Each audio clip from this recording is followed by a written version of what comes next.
Um, Hi, everybody. I'm Matt Larkin. This is my first live stream.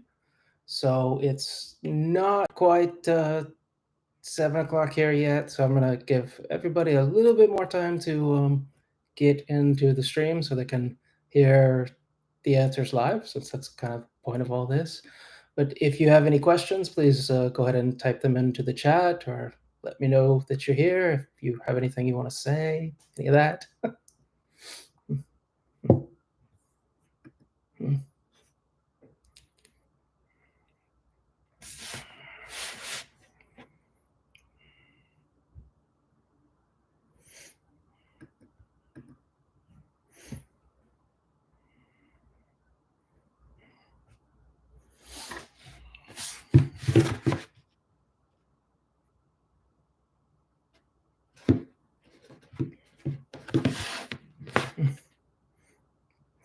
Hey, Regina, I'm glad you're here. Glad you could make it.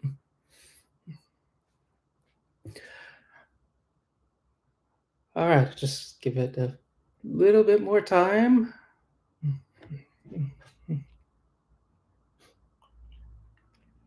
I'm also glad to see this is working, since I've never tried to do anything live before.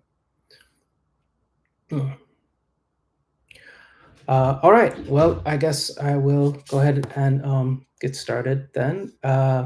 So before I get into any questions that anyone may have, I thought it would be a good idea to give sort of a brief overview of my entire mega series, the Eschaton Cycle. So the Eschaton Cycle is the name for my universe of retold myths and folklores, but it's also the name for the greater series, the meta series that contains all the arcs of the regular series. And for lack of a better pop culture reference, it's like that first 10 years of the MCU, about all the Infinity Stones, where they said everything's connected and all that. That's kind of similar to the idea that I have. So if you look at my different series within the Eschaton Cycle, it's they're broken into series, but it's really different arcs of one big series, and it's all divided into 8 eras, of which the Ragnarok era is the 7th. When I started the project of the Eschaton Cycle, my thinking was to do like 3 series for each era. A main series like Gods of the Ragnarok era that would tell about the tales of the Destroyer and the actual Eschaton and the point of everything. And then a side series that would allow me to flesh out everything. In the case of the Ragnarok era, that was the Runeblade Saga, telling about how Odin prepared for Ragnarok by trying to recover the lost Runeblades. And I also wanted to have a series of standalones, like Legends of the Ragnarok era, which included Darkness Forged and the Son of Nod. And I mean, basically, I wanted to write all the things because I love all the things. I love mythology. I love folklore. I wanted to tell every possible story that I could for each era that I cared about, each era that I wanted to do. And I continued in this vein, next planning the World Seed this way, where I started the series Heirs of Mana. And when readers would ask what order to read it, I told them read it in any order, whatever grabs you. And that seemed like a good idea at the time. Um, when I got to Tapestry of Fate, which was the Titan era, I realized that I had 2 issues with that plan. One issue was that for readers, I had created this a sprawling, massive mess, really, where they never really knew where they should start or what they should read first to understand other books better. Um, and there were certain orders that you could read it in where things might hit with more impact, or you might get more surprises, you might get more spoilers. So, telling myself it didn't matter and that it all fit together was great. But I think from the reader's perspective, it was better to be said, okay, you can do it from any order, but this would be the order I recommend. So one issue was that I needed some kind of linear order where I could say, this is the order that you should read these books in, because it is all connected. It is all meant to be one big series. And the second issue I realized was that the project was too big. I was never going to be able to finish 3 series for for each of 8 different eras. It was just more than I, as one person, could take on. And one of my fans kind of indirectly forced me to face this by telling me, she's a grandmother and she really wanted to see how all this was going to end, and pointing out that, I, I needed to have a end point to this great, gigantic eschaton cycle story, that I could reach that endpoint in a foreseeable period of time. And it was going to take way more time than I had to do 3 series per era. So then I started thinking, can I do 1 series per era with a very defined reading order? Again, thinking of the Ouroboros symbology that I use throughout the eschaton cycle, like everything's a circle. But I was held up because I couldn't really think how to handle all the stuff I had already written for the Ragnarok era into a single series.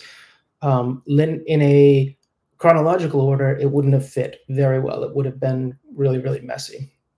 And as I was working on Tapestry of Fate, I really learned a lot, and I expanded my abilities as a writer, and I settled on a structure that would allow me to put everything into a single narrative and have it feel natural and fit together.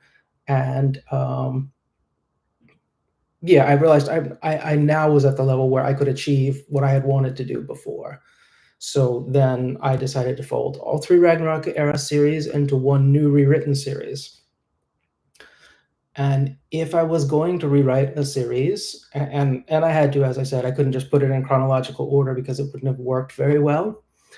If I was going to have to rewrite it, then I was going to add all the extra material that I'd always wanted to write in the standalone series, the more books I had intended to write for the Runeblade, all the other stuff that I had wanted to include because, well, I still love all the myths. So the Ragnarok prophecy, yeah, it replaces the 3 existing series from the Ragnarok era, and it's like a soft reboot with some minor changes to the chronology of stuff in order to create the best flow and the best reading experience, and some new material, and just a lot of changes. So yeah, that's my introduction to what this project is. And I realized as I was getting a lot of questions by email that I had confused some fans, and I had one in particular ask that I really clarify what exactly this project was and why I was doing it. So I thought, let's try talking live and see how that goes. Hi, Richard. I'm glad you're here. I see you in the chat there. All right. So if anybody has any questions, I would ask you to just pop those in the chat, and I will get to them as quick as I can.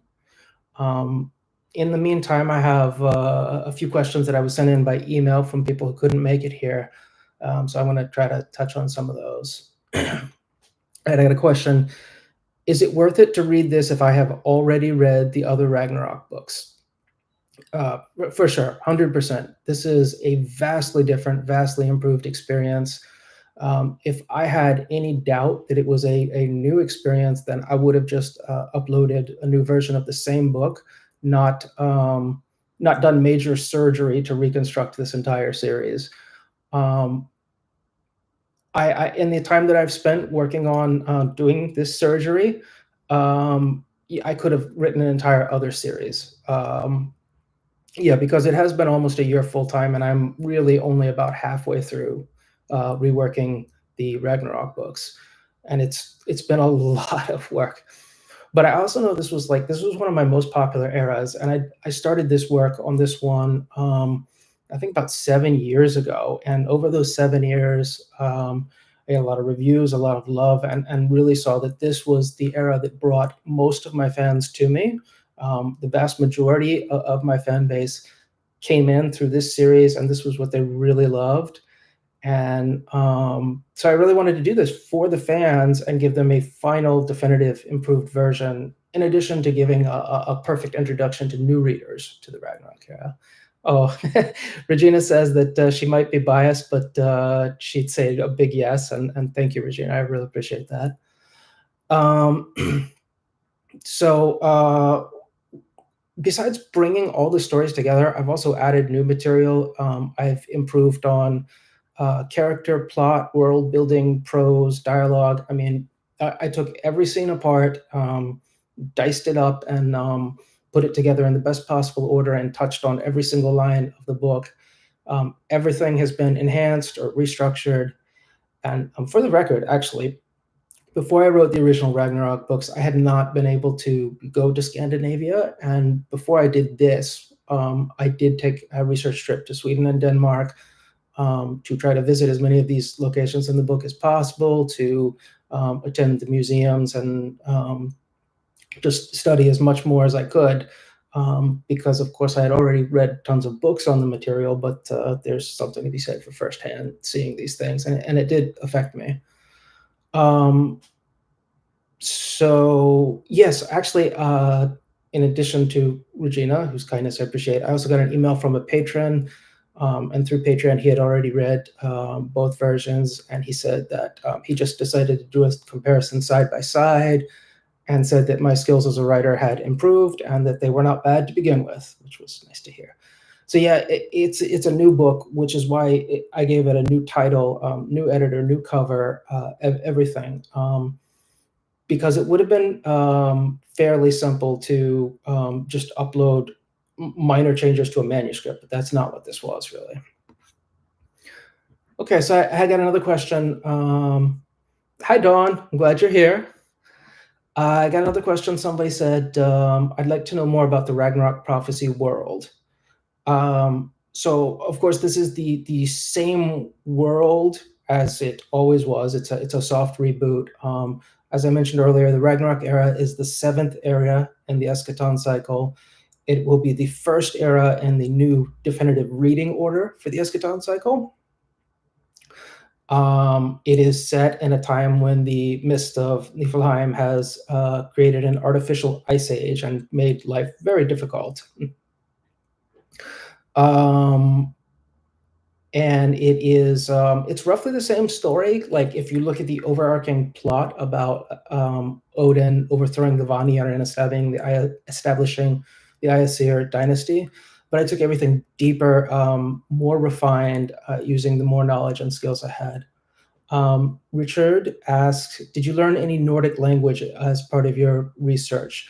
No, I actually, the narrator who recorded the original Gods of Ragnarok era audiobooks for me is from Sweden. So any knowledge I have about that really comes from him.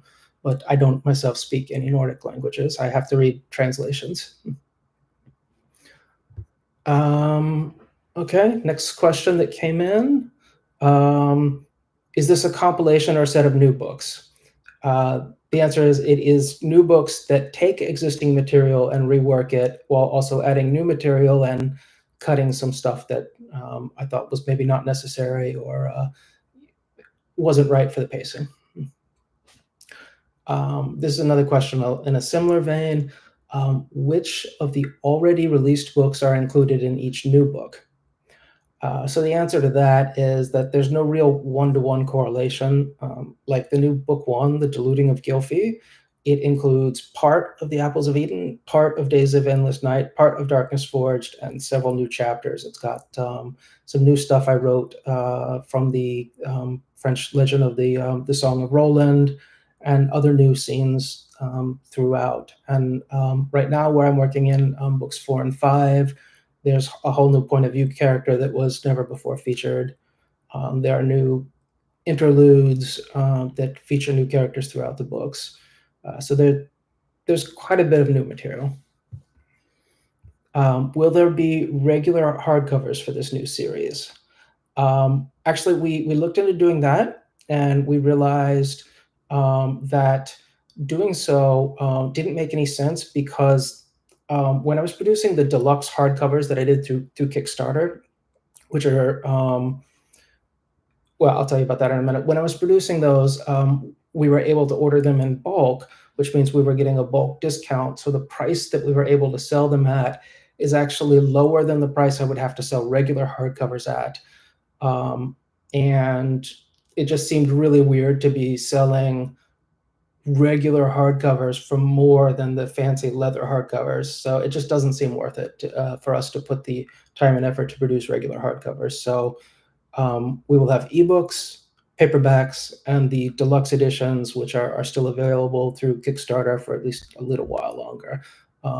Though, as in regards to those, we happen to know that they are currently on a ship crossing the Pacific inbound for the company who will be actually shipping them to the people who ordered them. Okay, so question here from Dawn. Are there going to be any details on the earlier kingdoms, such as the Vanir? I think that I went a lot deeper in the world building this time, so you will hear more of that and see more of that. Maybe not necessarily in the first few books, as you know, I kind of like to keep things uh, build up the suspense a little bit and reveal the world details a little bit later on. But you'll definitely get a bit more of that, and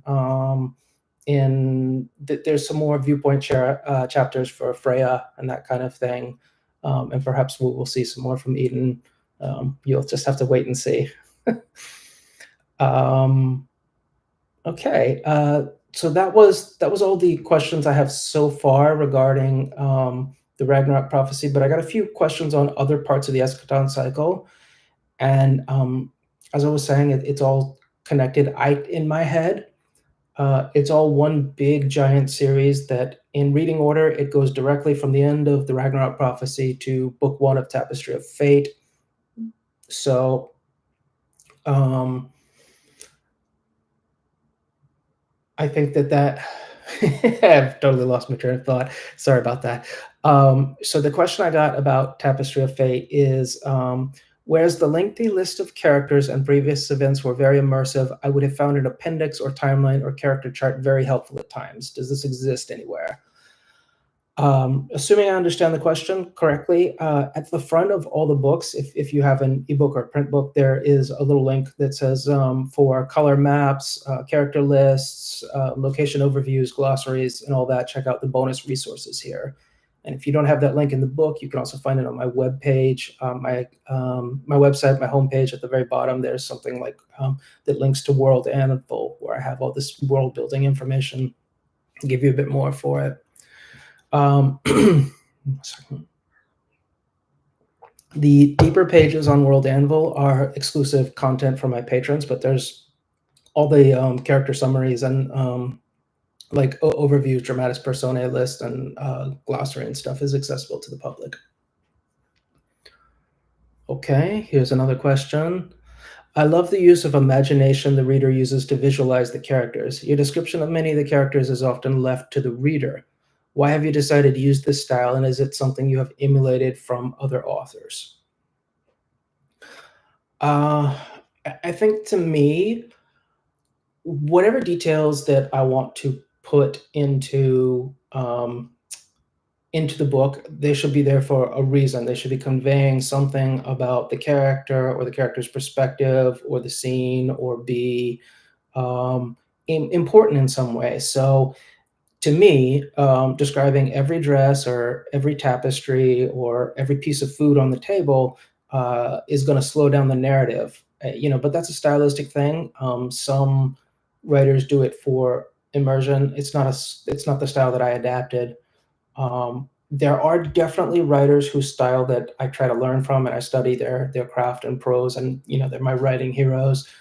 I don't know that I particularly got that philosophy consciously from anywhere. It just kind of evolved as I was writing and realized, how I like to read a story. I don't need to know the details about every outfit everybody's wearing.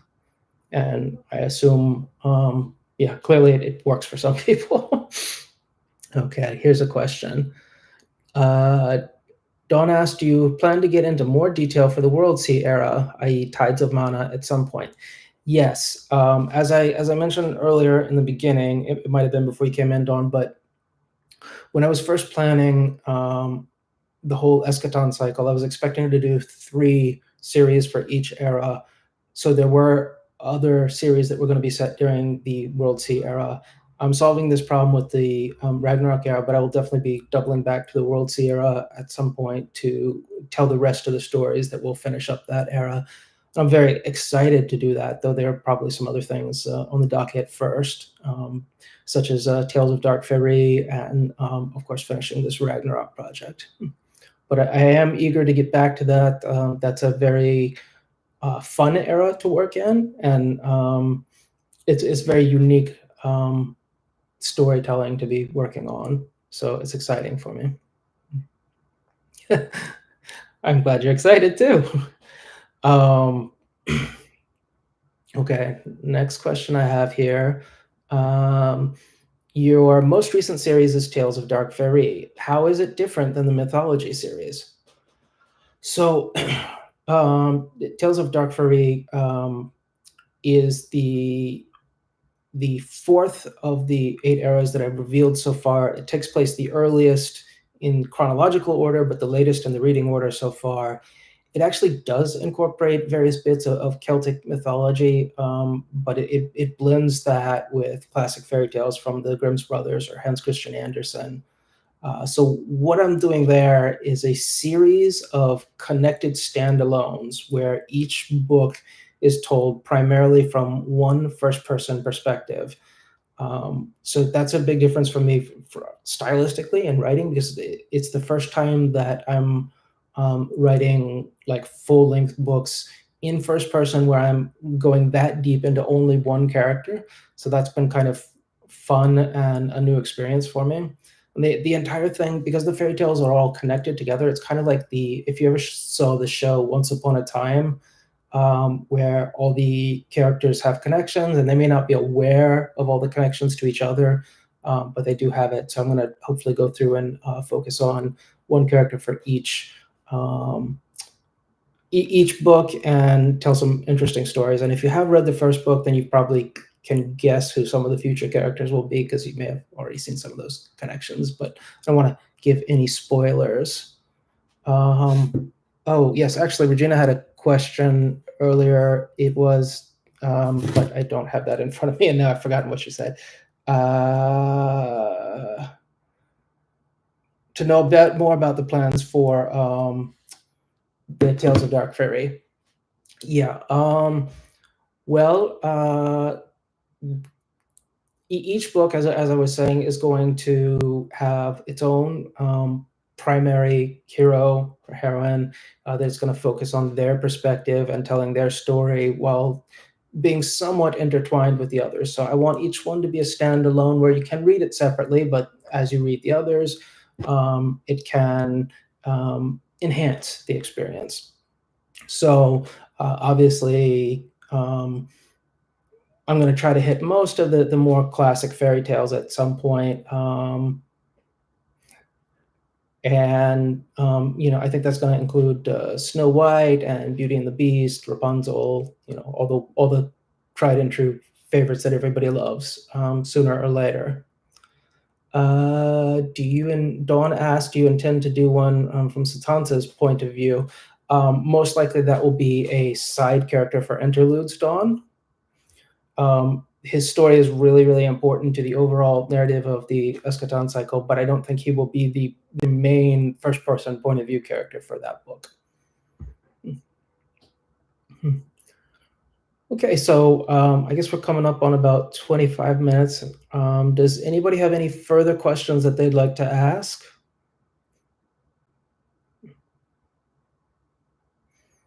Anything else about the Ragnarok prophecy or any of my other work, if you'd like to know?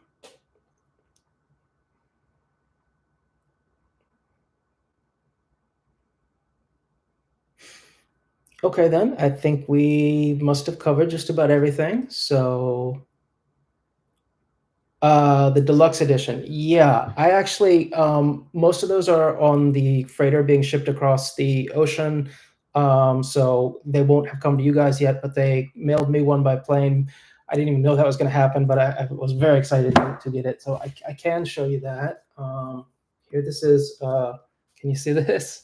Okay, these are the deluxe editions of the Ragnarok Prophecy books. That's the slipcase, and yeah, Yeah.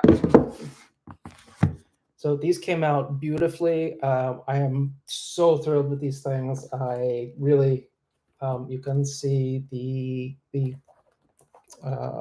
fine print. There is a cloth bookmark in here, which I will find out if I can figure out exactly what page it's on. Yeah, there's a cloth bookmark in there. There are color illustrations, and well, let's see if we can see this.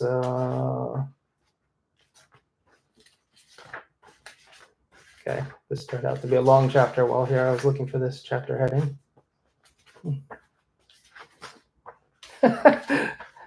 There we go. So this is the chapter heading that frames each of the new chapters. That's also only in these deluxe editions. So yeah, if you back the Kickstarter, or if you still plan to order one of these, there's a little bit of time left. Then I can't wait for you guys to see them, because I've really been excited to share them, since I don't think anyone except me and a handful of other people have actually seen what these look like. So that's very exciting. Yes, Regina, they did turn out gorgeous, and I'm really thrilled with those. And I like having them on the shelf, and I can't wait for the next ones to be on the shelf. Now it's already like exciting me for the next set of 3, whenever that turns out to be the time. Although currently I'm still working on those books, so it just be a little bit more time. Okay, well, I guess that's looks like everything. So thank you everyone so much who joined me today, and a huge thank you to all of my fans and my patrons who have allowed me to live a life of telling stories and trying to entertain everyone, and retelling myths, which is a dream for me. So thanks very much, and I will see you all soon, I hope.